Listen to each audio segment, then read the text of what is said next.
Vegas has so many capabilities for doing interesting effects, they are not always apparent when you first look at the interface. We'll scratch a little bit under the surface here and take a look at custom compositing modes.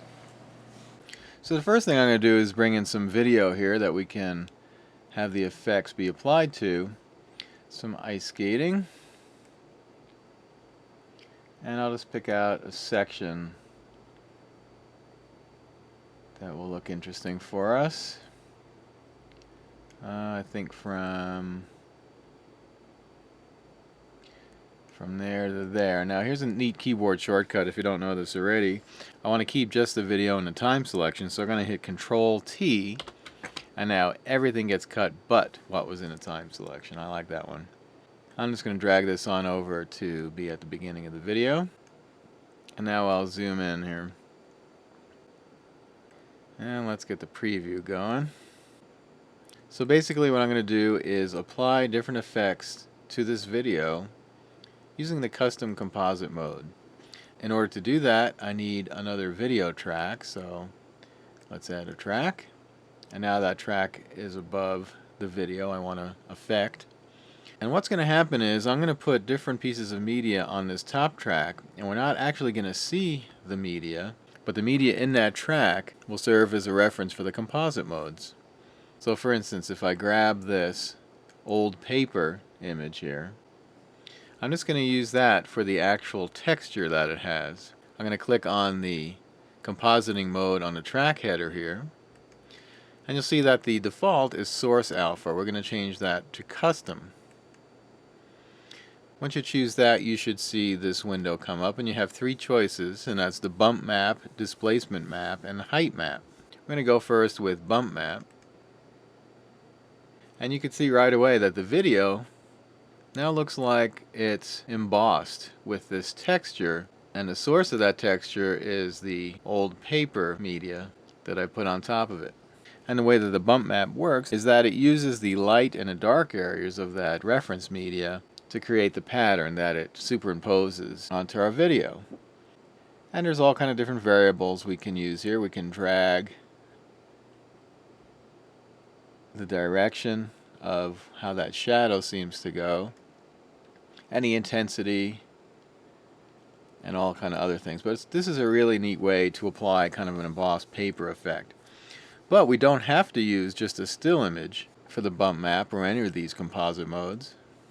I'm going to use bubbles here from our friends at Artbeats. I'm going to just show you what it looks like. Normally, let's just put this on source alpha here. That's kind of cool bubble pattern. And if I go back to the custom mode and apply it as a bump map, I can see how we have this moving bump map as the video is playing.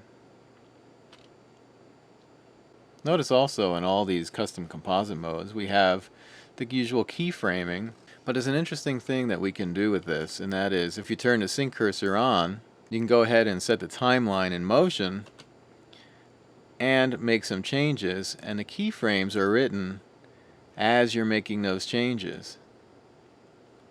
It's similar to the automation we saw in the audio section. So now watch what happens when I do a playback here. Once it hits those keyframes, you can see very graphically how that's changing over time.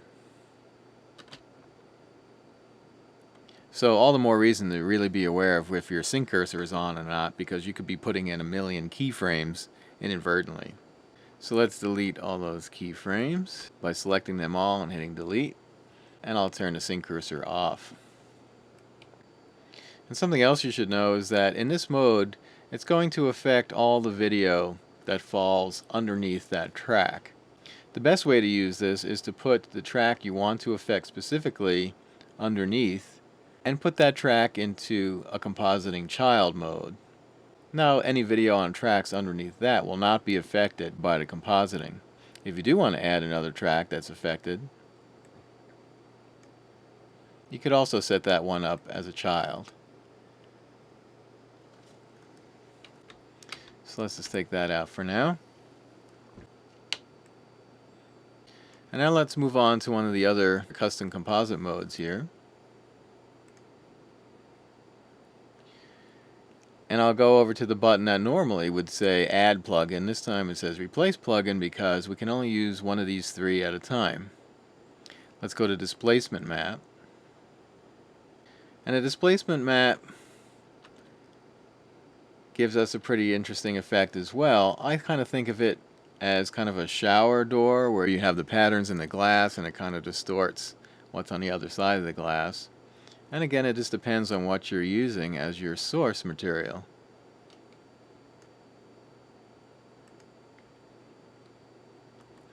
Basically, the displacement map uses the light areas of the reference to shift the pixels up and to the left, and the dark areas go down and to the right. In this case, the left and top edges of the image are showing black, and that's probably not so desirable. So what I'm going to do is duplicate this track. So now I have the same video again. I'm going to make sure that's not a child of the composite track.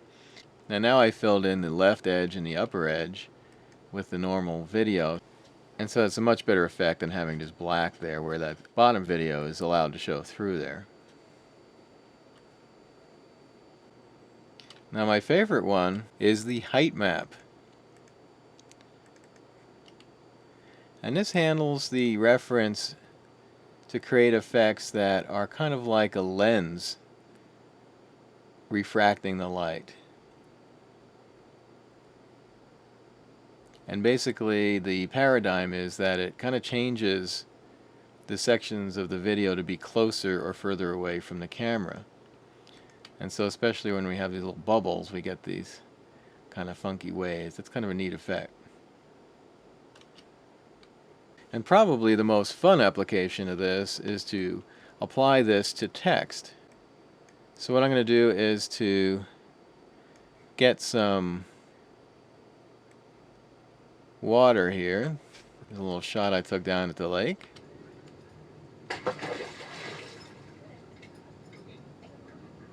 And so I'm going to move that on up to my compositing track. So again, we're not actually going to see the video, we're using that as a reference to how it's going to affect the video on the child track.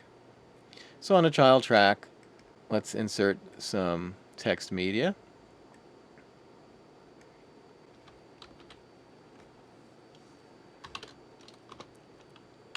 We'll just call this On the Lake.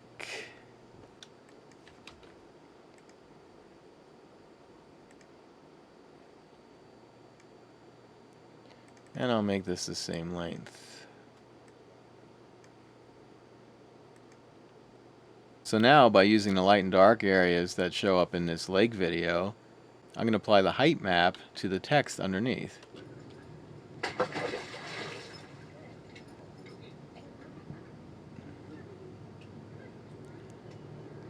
And it looks like the text is floating on water. Now, of course, I can take the same video and add it on track 3 where we'll be able to see it. Now it'll look like the text is floating on top of the water, and it's going to have the same movement as the water because the video we're seeing is also serving as the reference for the height map.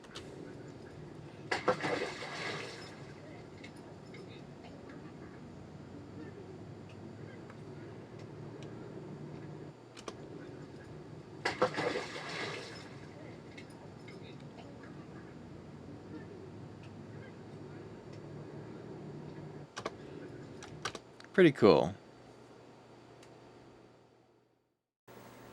Well, believe it or not everything you shoot is going to be so perfect all the time, if you're like me anyway.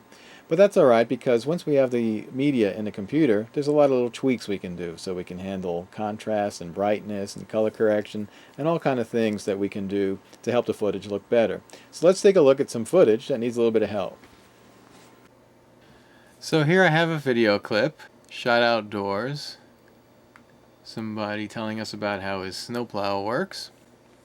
And looks like the contrast and the color balance and all kinds of things have gone a little bit wrong on this footage here. So let's get to work and try and get it to look more natural and a lot better than we're starting with. I think the first thing I'm going to do is open up my waveform monitor and take a look at it on the scope. So I'm going to go to View, video scopes, which is also Control-Alt-2, and I have this set to waveform. I use this the most. There are several other scopes that you can check out, and they tell you all kinds of different things, but waveform I think is really the basis of doing video work and making sure that the signals are correct. The waveform monitor is showing us the luminance or brightness of our image. It's really showing us the voltage, and that determines the brightness or darkness of it. And technically speaking, the legal limits for North America for NTSC are 7.5 IRE for the bottom and 100 IRE at the top. Now, whether or not you need to adhere to this is a little bit fuzzy these days, let's say, because first of all, the Japanese like to push their pedestal level or their blackest part down to 0, and I've kind of adopted this too because I think it makes the image have better contrast and nicer blacks. And the fact is, you can pretty much get away with this most of the time, and DVDs have a little more latitude than tape used to, so in most cases it's okay. But if you're creating this for duplication, or if it's going out to a TV station or something, you better check with them to see what specs they will accept, and you better make sure that your project has those specifications. So I can see on this image that I can push the blacks a little more than they are, and I could also push the bright parts to be a little brighter than they are. There's a couple of different ways to do this, and I'm going to just click on the Event Effects button here. Now I'm presented with a broad range of things I can pick from. One of my favorite tools in this list here for adjusting the brightness and the contrast is not actually the brightness and contrast effects, but Sony color curves. And by the way, all the effects you can choose from here are in alphabetical order, not categorized by function, which would be a little more helpful probably. So for instance, if you're looking for contrast, it's not under C, it's under B, under brightness and contrast. I'm going to open up color curves, and we'll take a look at that. Now, color curves can be applied with all the color channels at once, or just one color at a time. So for instance, if I click red only, and I create a color curve for just the red, I'm affecting the brightness of the reds in this image. So that could be handy. I'm going to return this back to reset to none here. In general, I use RGB, all red, green, and blue together, because it does make for very good contrast and brightness adjustment. And watch the waveform monitor as I do make these adjustments.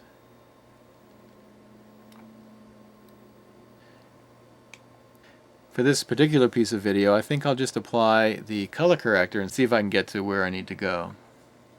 So I'm going to delete color curves out of here. Let's start again. And now I'm just going to click on Sony color corrector, because the color corrector has several tools all together in one window, and that could be pretty handy. And also note we have a keyframe controller, which means we can control over time how the color correction is applied. And one of the main features of the color corrector are these 3 color wheels labeled low, mid, and high. And you can think of these as your black balance on the low side here, the white balance more or less on the midtones, and the high balance on just all the peaks, all the stuff that's really highlighted. That's the correction for that. One of the first things I want to do is make sure I have my brightness range pretty much where I want to get it. You always want to build the signal on the darkest part of the signal, and that is called usually the pedestal or the black level, or in this case the offset. So I'm going to move my offset slider till I get the darkest parts to be right around 0 here. And remember, if you hold the control key while you're moving the slider, you can have a finer degree of control. Alright, let's do the same thing with the bright parts of the image. And we may go back and forth a little with this, but this is a good approach. I'll click on the gain slider and move that, and you can see that the brightest part of the signal is now approaching that 100 mark there. Also take a look at the gamma control, because that can be handy for moving the middle values without affecting the upper and lower range as much. They do move, but if you really want to bring up the middle brightness without affecting the overall gain or overall pedestal too much, the gamma can be a pretty good control for that. I also should mention again, as I did very early on in this video, in order to do any kind of serious color correction, you really need to use a calibrated external monitor. You cannot do this accurately just using a computer monitor. So now I have my bright to dark range pretty much where I want it, and now it's a matter of adjusting the colors. Well, before I start wildly moving these adjustments around, I can attempt to do it automatically by using these color pickers, or the little eyedroppers here. And the most useful ones are Choose Complementary Color, which is at the lower left of each of these color wheels. And I'll bring up my preview monitor.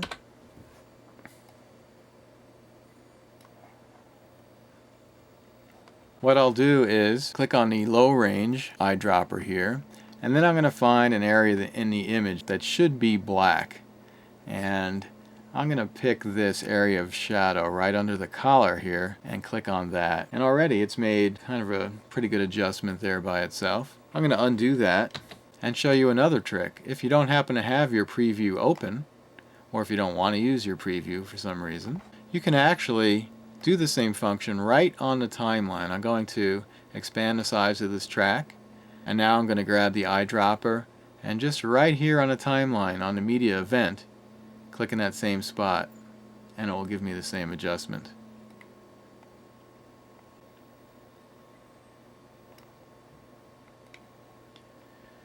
So let's continue. What I want to pick next is kind of a middle gray, and I think that's going to be best found in the snow back here in the shadow, and we'll see what that does for us. Now kind of made it yellow. Let's try a different spot. That's not so bad. And now I'll look for a real brightly lit area for my highs, and I'll pick right there. Not the greatest. Let's try another spot. Right, this bright spot right here. Well, that's not too bad. And if I want to see the before and after, I can just uncheck the color corrector effect here, and that bypasses the effect. Check again, and we're back. So obviously we're making a pretty substantial change. I'm going to get rid of the bottom windows here, including the preview monitor, so I can superimpose my output so you can see that a little more clearly. I think the best method is just to eyeball it.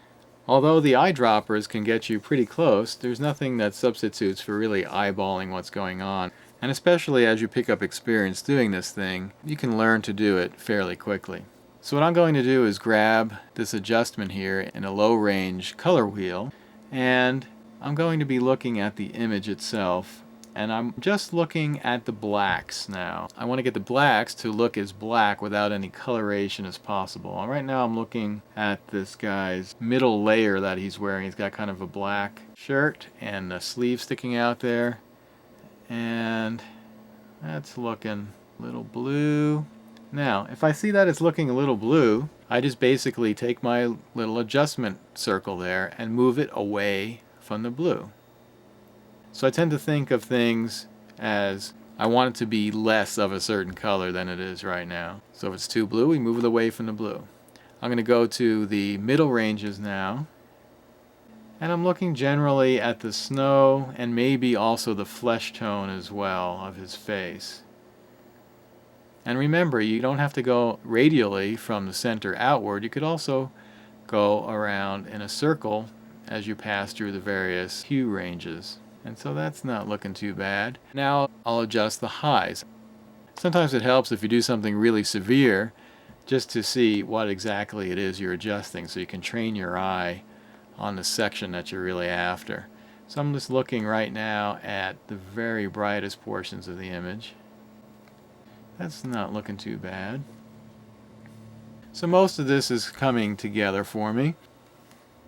Let's see, I'm going to see what it looked like originally by toggling off the color corrector, and now we turn it back on. Yeah, so that's making a pretty good difference.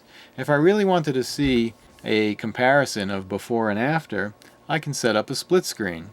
So I'm going to bring back my preview monitor for a moment here, and I'm also going to turn off the color correction at this point. If I go down to the top of the preview window, there's a little icon that will copy the snapshot to clipboard. In other words, whatever's in your preview right now will be copied to the buffer in the computer. So I click on that.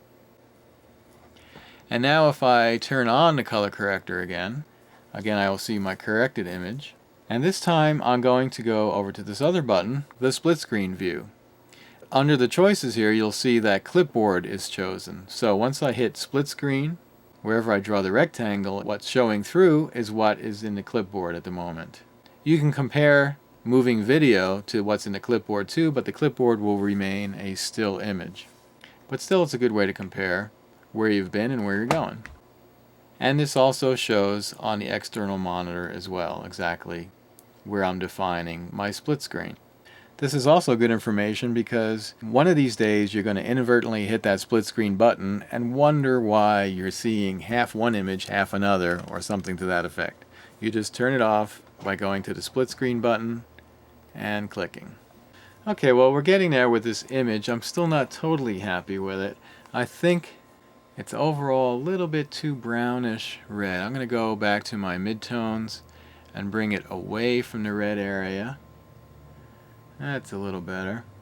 But I'm still not entirely happy with the flesh tones. It looks kind of like a leathery, orangey look there. So what I want to do is really hone in on that one range of color. And the way to do that is to use the secondary color corrector, because the secondary color corrector lets us define a certain range of colors to act upon, and it'll leave all the other colors alone. So we'll go to the effects chain up here, add another effect, find color corrector secondary. I'll double click there and click OK, and now that's added to the effects chain. So in the secondary color corrector, you'll see a color wheel similar to what we saw in the regular color corrector, and if I were to move that around, you'll see it's affecting pretty much the entire image there. So I'll double click on the little circle and it will pop right back to default. What I want to do is define a range of color, and I'm most interested in working with the face. So I go down right here to select effect range, click on that eyedropper, and now this eyedropper can be dragged over an area, and you have to be careful exactly what you're picking, because whatever adjustments you do from then on will affect any pixels that fall into that color range. So I'm going to go across the chin area here, and now when I drag the color wheel, it's only affecting only those colors.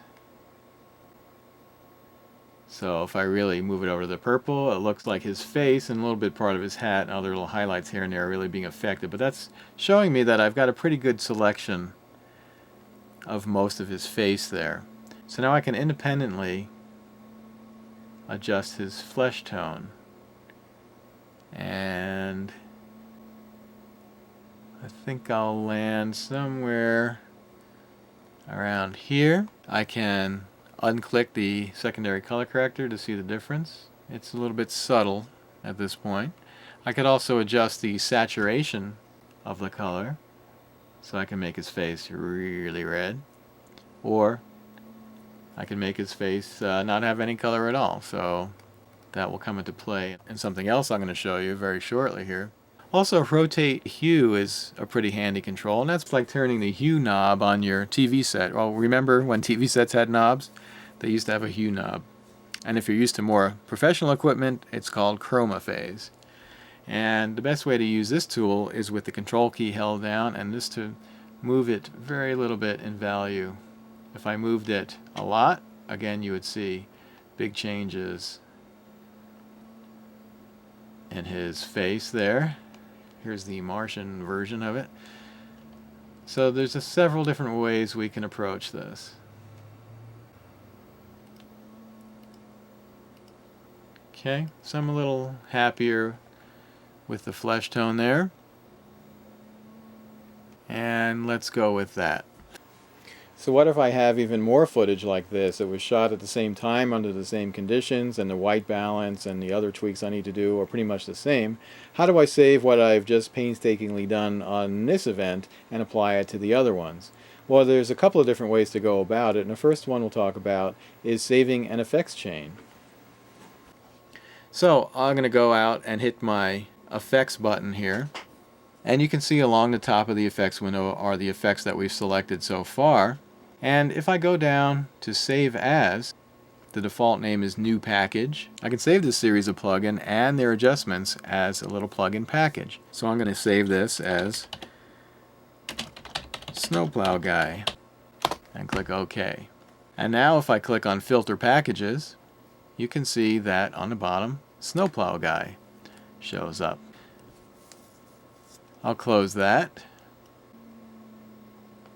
And I'll close the effects window for the moment. I'll bring in the same piece of media once more. And here he is all again where we started from. And if I click on Effects, and I'm in Filter Packages, and if you don't see Filter Packages, you'll most likely see the effects list here, but there is a folder for Filter Packages. And if I double click on Snowplow Guy, and then click on OK, sure enough, we've applied the same set of filters in the same way to this other event here. I'm going to get the waveform out of the way for the moment here, just to show you that there's another approach to doing this, and I'm going to right click on the effects button here and choose Delete All. And while we're here, I should point out that we can bypass all the effects to take a look at the image without the effects applied, but leave them ready to use again if we like, and then enable them back when I'm ready to use them. Or I can go down to Plugin Chooser, which is the same as left clicking on the little effects button in the first place, or I can delete all, and now it changes back from green to a gray button showing me that there are no effects applied. What I can do is go back to our altered event, right click, choose Copy, or I could have just hit Control C. Now I'll select the event that doesn't have this applied to it. I'll right click and choose Paste Event Attributes. And so it's going to take all the things that are applied to our first event and paste them on to this event. And in this case that means the color correction. Now the thing about Paste Event Attributes is that not only will it paste the attribute you're after, which in this case would be the color correction, but it pastes anything else that was applied to that clip. So if you have a pan crop keyframe, for example, that's going to get pasted too. Also keep in mind that Paste Event Attributes is additive. It doesn't replace all the effects that may already be on the event that you're pasting onto, but it adds them on. So if you already have color correction, you might be applying even more color correction on top of that, so keep that in mind. Well, you may have noticed in a secondary color corrector that we have control of specific ranges of color to affect only that color range. We can use this not only to tweak the video like you just saw, but also to create some special effects. So for example, we can do the Schindler's List effect, which is basically having one object in color and the whole background behind it in monochrome. And this is real popular, especially in a lot of TV commercials for a while. So I'm going to use some footage that I shot at a Cinco de Mayo celebration that has lots of color, and I'm also going to take this method just one step further. Here's the media.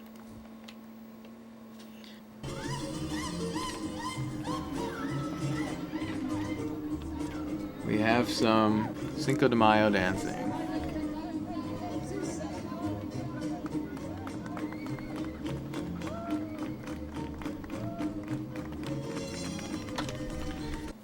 Lots of fun, lots of colors. Really a fun thing to try out your favorite camera on. And what I would like to do is create a monochrome background, but just keep the colors of the dresses here. We have a purple dress and a yellow dress.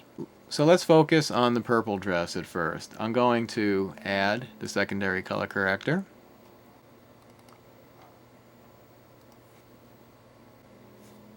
And let me pop up my preview monitor here.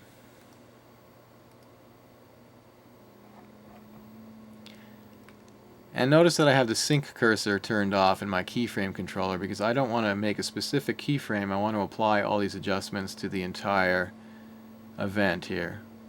I'll find a good spot where I can really see a lot of that purple dress. And now I'll take my select effect range eyedropper and drag it across the dress here, so I'm defining that range of purple. So now, as you saw in the last example, whenever I make adjustments, it's only going to affect that one color range, the purples here. So if I turn the saturation way up, it makes the purple more saturated.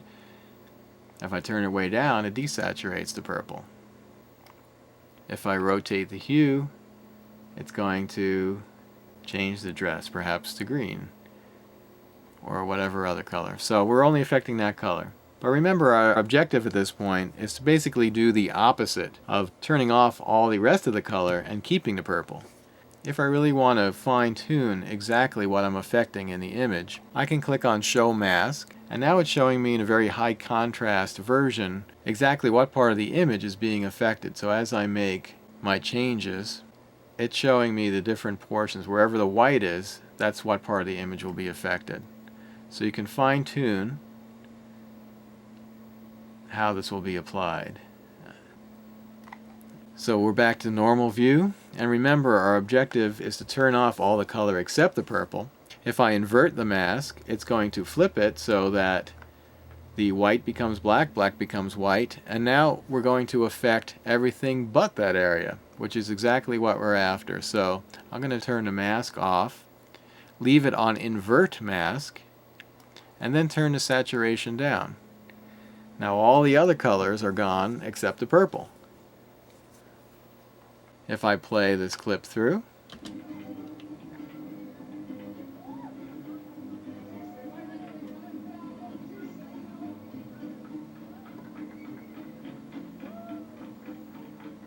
okay, it's starting to work, but it needs a little adjustment because a lot of that dress isn't coming through as purple. I'm going to take a look at this part of the clip here and just play with a couple of variables here.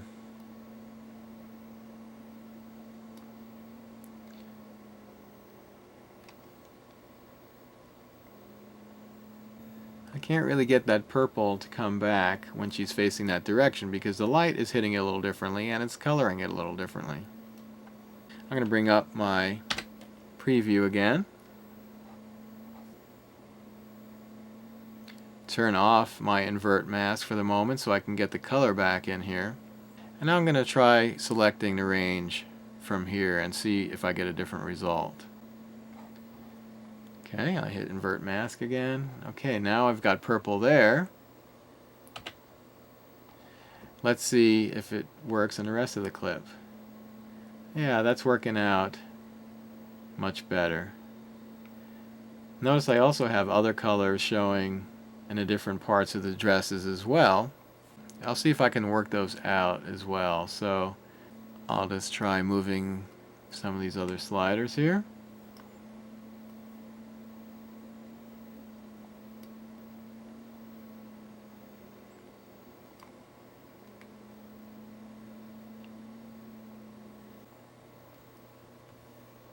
And it's a question of coming up with the right combination to really isolate the color that we really want to show. Yeah, it looks like we're getting there.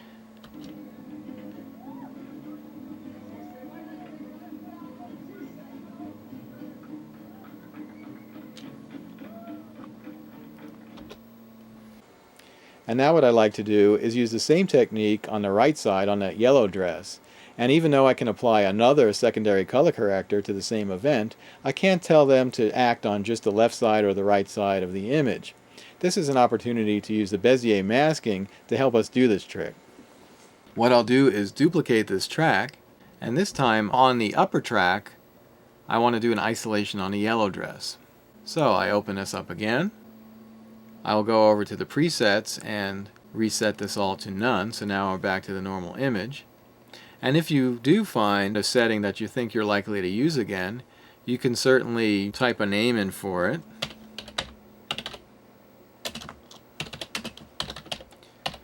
Cinco de Mayo, and then hit Save Preset, and now you'll always have that to come back to if you want. So let's find a good frame here to find that yellow of the yellow dress. Here we go. I'll use my eyedropper, just getting the different shades of the yellow here. I'll click on Invert Mask and bring down the saturation. So now it's very dramatic. I have the yellow dress and both dancers have a yellow flower in their hair. I think that's a pretty cool effect.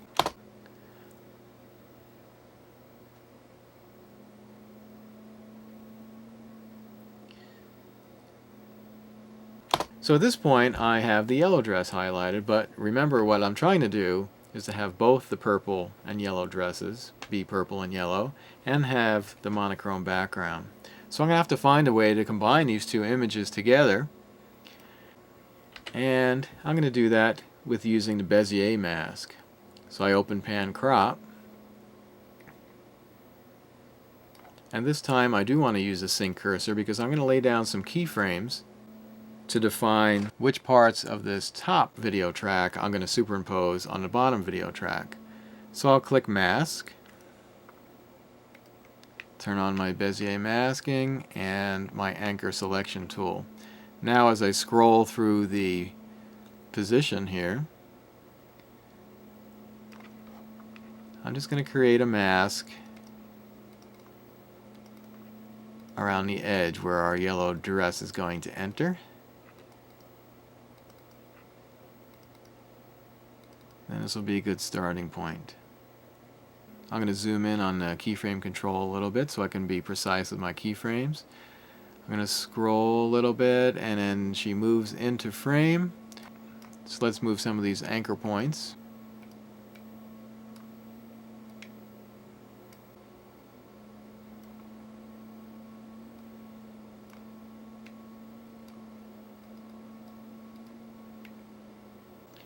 And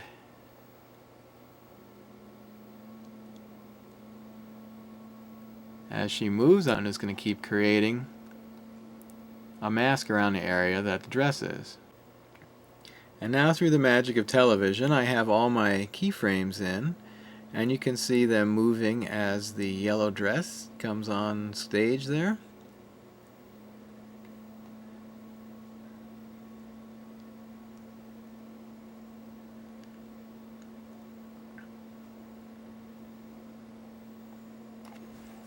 What I'll do now is just play this top track without having the bottom track turned on, and you can get an idea of what's happening with the combination of the masking and a secondary color corrector.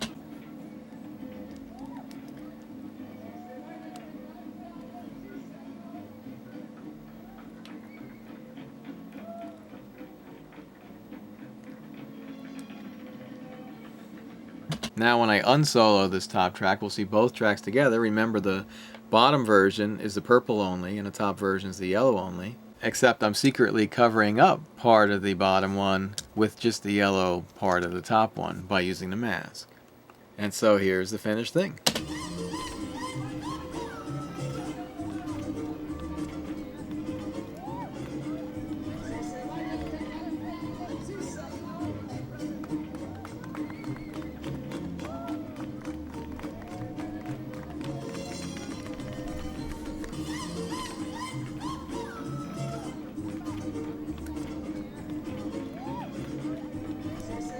Vegas can be lots of fun sometimes.